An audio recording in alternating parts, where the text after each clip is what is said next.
Hi, நான் உங்களில் ஒருத்திங்க.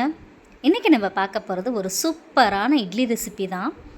என்னடா இட்லியெல்லாம் ரெசிபி நீ போடுறியாமான்னு கேட்குறீங்களா? ஆமாங்க, இது நம்ம அரிசி மாவில் பண்ண இட்லி இல்லைங்க, சிறுதானியத்தில் பண்ண இட்லி. இன்றைக்கி நான் குதிரவாளியை வச்சு நான் இந்த இட்லி பண்ணியிருக்கேங்க. பார்க்குறதுக்கு எவ்வளோ சாஃப்டாக சூப்பராக இருக்குல்லங்க. அது டெக்ஸ்சரை பாருங்களேன் எப்படி இருக்குன்னு. உண்மையிலுமே சாப்பிட்றதுக்கும் நம்ம நார்மல் இட்லி சாப்பிட்ற மாதிரி தாங்க இருந்துச்சு. டேஸ்ட்டு உண்மையிலுமே அல்டிமேட்டாக இருந்துச்சு. வாங்க எப்படி பண்ணலாங்கிறத ரெசிபிக்குள்ளே போகலாமா? இன்றைக்கி நான் எடுத்துருக்கிறது சிறுதானியம் குதிரவாளிங்க.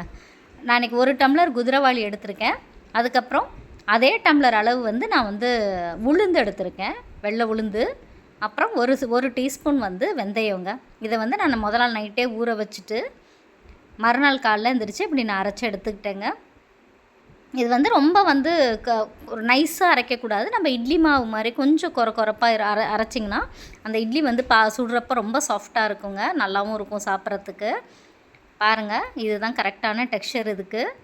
இதை நம்ம ஒரு 5 மணி நேரம் டு 6 மணி நேரம் அப்படியே விட்டுறலாங்க. உப்பு கலந்து நம்ம இட்லி மாவு எப்படி நம்ம புளிக்க வைக்கிறோமோ அதே மாதிரி இதையும் அதே இது தாங்க. ஒரு 6 மணி நேரம் அப்படியே விட்டுருங்கங்க. விட்டிங்கன்னா அது நல்லா அழகு போல் மேலே எழுந்து வருங்க. அது பார்க்குறதுக்கே அவ்வளோ சூப்பராக இருக்கும். நல்லா அது நம்ம இட்லி மாவு அளவுக்கு பொங்காதுங்க. நீங்கள் அந்த அளவுக்கு இதை எதிர்பார்க்கக்கூடாது. ஓரளவு மேலே நல்லா பொங்கி வரும்.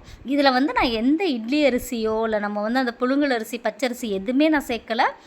வெறும் சிறுதானியத்தை மட்டும் ஊற வச்சு இதை நான் ஆட்டி எடுத்து வச்சுருக்கேங்க.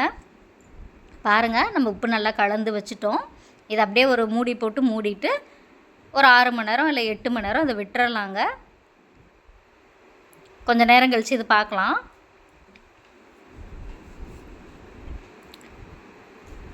பாருங்களேன், இப்போ தெரியுதா உங்களுக்கு? அந்த மேலே நல்லா அந்த ஃபெர்மெண்ட் ஆகி மேலே கொஞ்சம் உப்பி அந்த புளிச்சு போய் வந்திருக்கு பாருங்களேன். தெரியுதுங்களா? பாருங்கள், கரண்டியில் எடுக்கிறப்ப இது தாங்க அதுக்கு கரெக்டான பதம். பாருங்களேன், எவ்வளோ அழகாக இருக்குது பாருங்கள். நம்ம இட்லி மாவு கூட தோற்று போயிருங்க. டேஸ்ட்டு உண்மையிலுமே சூப்பராக இருந்துச்சுங்க. இப்போ வாங்க நம்ம இது இட்லியாக ஊற்றுறது எப்படின்னு பார்த்துக்கலாம். நாங்கள் எப்போதும் துணி போட்ட இட்லி தாங்க எங்கள் வீட்டில் அந்த இது நமக்கு அந்த எண்ணெய் தடவி இட்லி ஊற்றுவோலங்க, அது யாருக்கும் எங்களுக்கு பிடிக்காது. அதனால் நாங்கள் துணி போட்ட இட்லி தாங்க எப்போதும் எங்கள் வீட்டில் ஊற்றுறது.